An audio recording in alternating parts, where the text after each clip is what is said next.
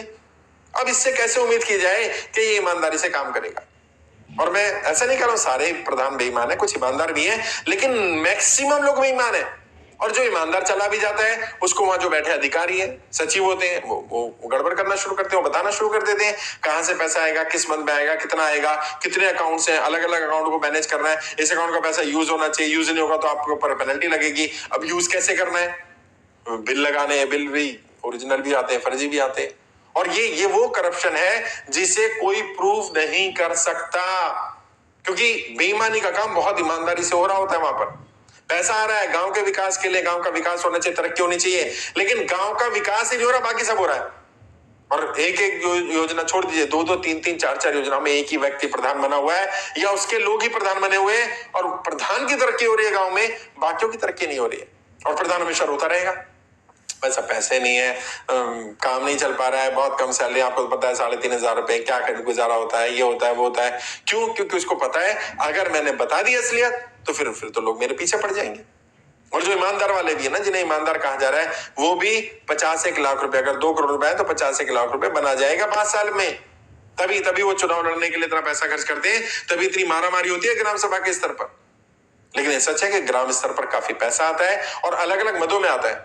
और ग्राम प्रधान के पास तो यह अधिकार है, कभी किसी वीडियो में बताऊंगा कि उसकी पावर क्या क्या है। उसके पास यह अधिकार है कि वो मान लो ग्राम सड़क योजना, प्रधानमंत्री ग्राम सड़क योजना में अगर उसने अपने यहाँ 10 किलोमीटर 15 किलोमीटर की सड़क पास करवा ली ना, तो सोचिए उसमें कितना पैसा आने वाला है और उससे कितना उसका कमीशन बन जाएगा, या क्या क्या करा सकता है वो।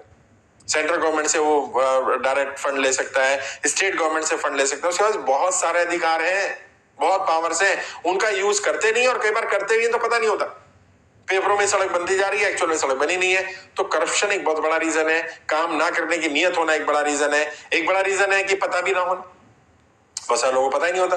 तो सचिव ने जैसे बता दिया, जहां साइन करा दिया वहीं साइन कर लिए। अब खैर वो स्थिति रही नहीं है, क्योंकि अब सब लोग समझदार हो गए, पढ़े लिखे हैं नहीं है लेकिन समझदार बहुत है, उन्हें पता है कि कहाँ साइन करने हैं, कितने साइन करने हैं, किस पे साइन कर रहा हूँ, साइन करना है या नहीं करना, पहले 10 जगह पूछ लेते हैं, क्योंकि कल को सचिव तो बच जाएगा, प्रधान फंस जाएगा। बट मोटे मोटे तौर पर एक ग्राम सभा में अमूमन इतना पैसा आ रहा है। अगर 2,000 वोट का 3,000 वोट का एवरेज मान लें तो 1 करोड़ रुपए सालाना आ रहा है, 5 करोड़ रुपए लगभग 5 साल में आ रहा है। अलग अलग ग्राम सभा का अलग अलग है, उसके बारे में आप जानकारी अगर चाहें तो इंटरनेट पर आपको काफी जानकारी मिल जाएगी।